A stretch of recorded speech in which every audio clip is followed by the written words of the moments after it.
Bharatiya Janata party अपने में perfect है। गोली नहीं चलेगी और अगर सामने से गोली चली है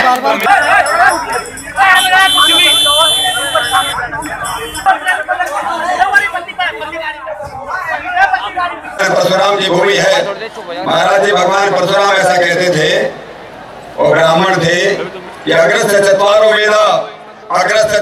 वेदा प्रश्नदे शस्त्रम धनु उमाभ्याम समर्थोस्मि सापाद सराज भी। अगर मेरे आगे चारों वेद हैं तो पीछे धनुष और बाण भी हैं।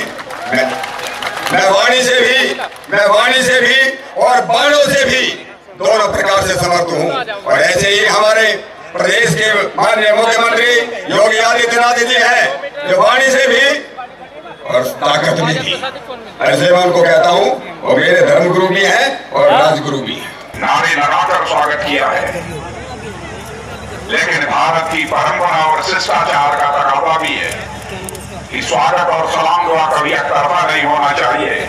इसलिए मैं भी अपनी तरफ से शीश झुकाकर आप सभी बहनों भाइयों का हार्दिक अभिनंदन करता हूँ। आप सभी का मैं स्वागत करता हूँ। का काम किया,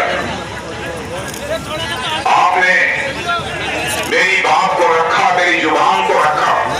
इसलिए फिर से एक बार मैं शीश झुकाकर आप सभी के प्रति आभार व्यक्त करना चाहता हूं, क्योंकि जो मैंने आप सबसे अपील की थी उसे आपने सही रूप से स्वीकार किया है। पिछले 5 वर्षों से लगातार केंद्र में श्री नरेंद्र भाई मोदी के नेतृत्व में आप सरकार को काम करते हुए देख रहे हैं। देश में किसी को बतलाने की जरूरत नहीं है क्या सरकार कैसे काम कर रही है। बहनों भाइयों, हमारा कोई भले ही विरोधी क्यों न हो, यह तो कह सकता है कि नरेंद्र भाई मोदी ने यह काम किया, उनकी सरकार ने यह काम किया, वह काम नहीं किया। काम किया लेकिन जितना करना चाहिए था उतना काम नहीं किया।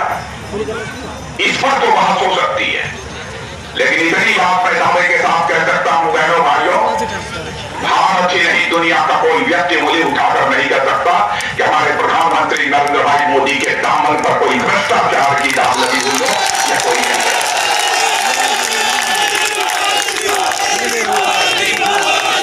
इसके पहले भी सरकारों को काम करते हुए आपने देखा है, 55 से लेकर 60 वर्षों तक लगातार इसे हिंदुस्तान में अखंड हुकूमत किसी एक राजनीतिक पार्टी ने की है तो कांग्रेस ने की है। जब जब कांग्रेस की सरकार आई है उन पर गंभीर भ्रष्टाचार के आरोप लगे हैं।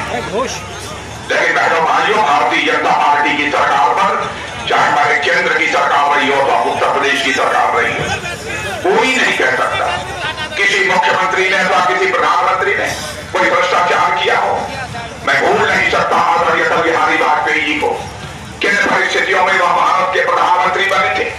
6 वर्षों तक उन्होंने सरकार चलाई, लेकिन किसी की हिम्मत नहीं थी कि अटल बिहारी वाजपेयी जी पर भी मुझे उठाकर कह दे अटल बिहारी वाजपेयी जी के दामन पर भी कोई दाग लगी हुई है।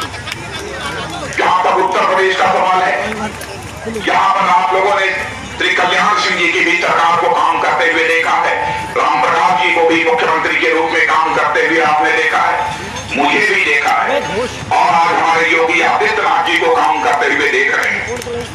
बहनों भाइयों, और चाहे कोई बात कर ले, लेकिन मैं कह सकता हूं कि उत्तर प्रदेश में जो भी भारतीय जनता पार्टी का मुख्यमंत्री रहा है, किसी के दामन पर कोई भ्रष्टाचार की दाग नहीं लगने पाई है। यह भारतीय जनता पार्टी की विशेषता है, यही भारतीय जनता पार्टी का चरित्र है। और इतना ही नहीं, काम करने की शैली का जहां तक सवाल है, मैं 1-2 मिसाल आपके सामने रखना चाहता हूं। प्रधानमंत्री आवास योजना के अंतर्गत जिस समय डॉक्टर मनमोहन सिंह जी भारत के प्रधानमंत्री थे, 2008 से लेकर 2014 में इस प्रधानमंत्री आवास योजना के अंतर्गत इस देश में 6 वर्षों लेकिन हमारी सरकार जो 5 वर्षों से काम कर रही है, बहनों भाइयों, आंकड़े उठाकर आप देख लेना, 5 वर्षों के अंदर ही हमारी सरकार ने 1 करोड़ 30 लाख आबाद बनाकर लोगों के हवाले करने में कामयाबी हासिल की। काम करने का यह तरीका होता है। 55 वर्षों की अपनी हुकूमत में टॉयलेट्स, शौचालय जहां तक बनवाने का सवाल था, कांग्रेस की यह सरकार थी, उस समय केवल 40% टॉयलेट यानी शौचालय बने थे। लेकिन 4.5 वर्षों के अंदर ही हमारी सरकार ने 98% शौचालय बनाने में कामयाबी हासिल की है। यह उदाहरण मैं आप सबके सामने इसलिए रख रहा हूं कि बहनों भाइयों, हर व्यक्ति की, हर सरकार की एक अपनी काम करने की शैली होती है।